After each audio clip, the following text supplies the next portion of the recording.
पिपरा कहाँ के हई लइका अरे कइले बड़ा बड़ा कांडबा रामनगर के लइकन के नामे बरांडबा जहाँ करे के ना काम कइले बड़ा बड़ा कांडबा।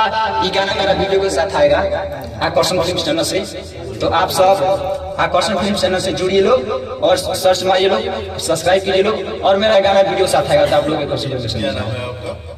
जी।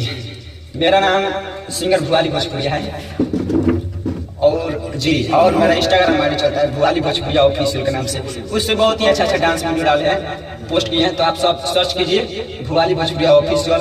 और जो गाना सुना है आया है आकर्षण फिल्म चैनल से और थोड़ा उसमें तैयारी चल रहा था तो वीडियो साथ आ रहा है, तो एक बार चैनल को सब्सक्राइब मारिए और देखिए जरूर। और यहाँ पे मेरे गुरु जी बैठे हैं, वहाँ से बात करिए। काफी तमाम लोग जो है इसमें है, ये म्यूजिक डायरेक्टर है। थोड़ा सा आप अपना परिचय दीजिए। कौन से क्या नाम है आपके यूट्यूब का? Global mirror news. Global news के जो भी दर्शक हमें देख रहे हैं सभी को पैर छू के प्रणाम।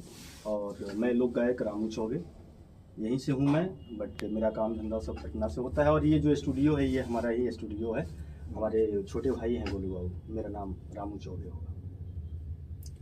क्या संदेश दीजिएगा जो लड़का यहाँ अभी नया जो है जो इस फील्ड में आने वाला